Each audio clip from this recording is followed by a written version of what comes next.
The transmission has already breached the dimension. So there's that.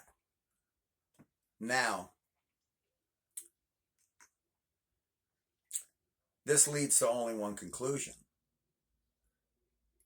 that all conversion points lead to zero. All potential outcomes are the same. That once you get far enough down the funnel, there is only one outcome, and that is the end of civilization. Now we're looking at the difference in temperature on Earth. Now, where I live, it was minus 17 several days in a row, and for the last 4 or 5 years, we've had these crazy, strange ice storms up and down the middle of the Midwest, as far down to Dallas, and then all the way up into the South Dakota, North Dakota, all the way throughout the situation. And now we've had this massive swath going through, oddly enough, right where it appears that eclipses go. So these storm tracks always follow this ecliptic path, this where the eclipse goes. There's always these massive things, and the rumor is that a lot of the glaciers are melting, and I believe this condensation in the air is leading to these massive, crazy swings in weather. And some people are going to go, yeah, this is called winter. This is a little bit more than winter. We are starting to see apocalyptic winters, not just normal winters. And I'm going to try to look back and see, what it all means. But I believe that our climate is changing and is going to change dramatically. And things are going to get much worse and much more strange than these flip-flopping weather events. It was minus 17 here today. In the morning, my car wouldn't start. Now it's 20 above. That's a 40-degree swing. How? It's amazing. Maybe it's just weather. I believe we're having a pole shift. Okay, here is a graphic of how long it takes for light to reach each planet. Now, light is interesting in the fact that it's what makes life possible. You need light, heat, and water to make life. So, what would we do without the sun's light? And more importantly, what does it do to each and for each of these planets, which they say are all fully inhabited? All the moons are fully inhabited, and that we have way more planets and moons that we know about, up to some 40, they're saying. So we've been told a lie about a lot of things, but when you're in a binary star situation, as we are, which people don't want to admit that there's a binary star in our orbit, but there's a binary star in our orbit. All of the videos that you're seeing of the two suns in the sky, that's our binary star.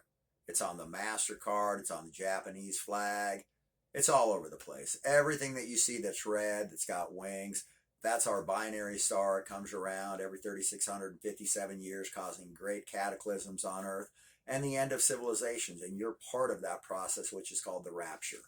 Now, our Earth is dependent upon our sun.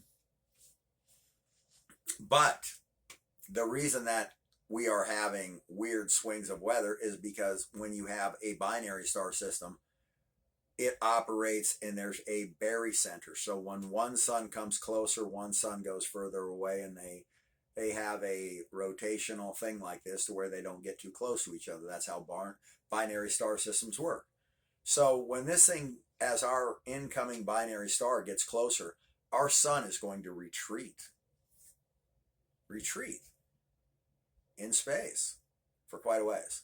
And it's going to cause great cold, great problems, this and that. This is the reason they're developing these second suns that are satellites. So sun simulators is so after the pole shift that we don't go into ice ball Earth. They do not want us to go into an ice age. So they've created these suns that can capture solar energy from the atmosphere and then put it down on whatever area they want to at whatever time. So after the pole shift, they'll look like there's 10 suns in the sky, but 9 or 10 of them will be fake. But we do have 2 actual suns in the sky right now, our sun and our binary star. And it's bringing along 7 planets and moons, which are a real problem.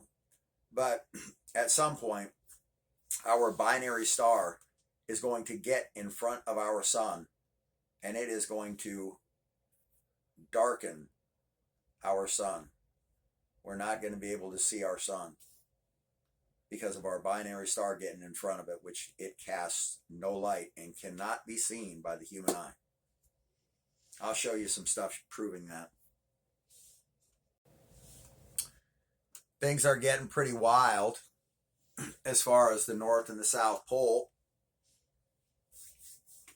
You got the North Pole racing all the way from Canada over here, all the way across over to here. I mean, like that's clearly not normal. I've got all these graphs showing you that the Earth is like wobbling like this and, you know, doing all of this and wobbling back and forth like this. Well,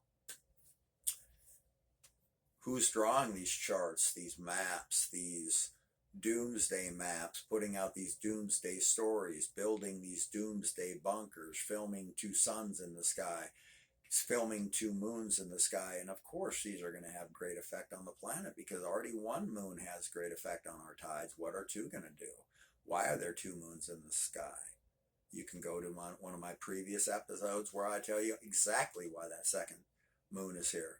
So, you know, we're not going to regurgitate a bunch of stuff, but we want to let you know that things are going to get wacky here pretty soon. And we're going to talk about these videos of these men walking around in 2050 saying there's no one left. That's because we suffered a pole shift of Earth. And they're saying that Earth could lose gravity for 7 seconds. How do we know what's going to get lifted off of Earth? How do we know it's for only 7 seconds? How do we know that we're not losing gravity for 2 years? How do we really know the truth? How do we know? They haven't told us the truth so far. So now we've got 2 suns, two moons, but not one word about it on any news channel. What? Why would that be? Because they don't want you to know the truth. Clearly, there's been 2 suns in the sky before. I mean, 1, 2. I mean, everyone's looking up at it. They left the proof that this has been here before.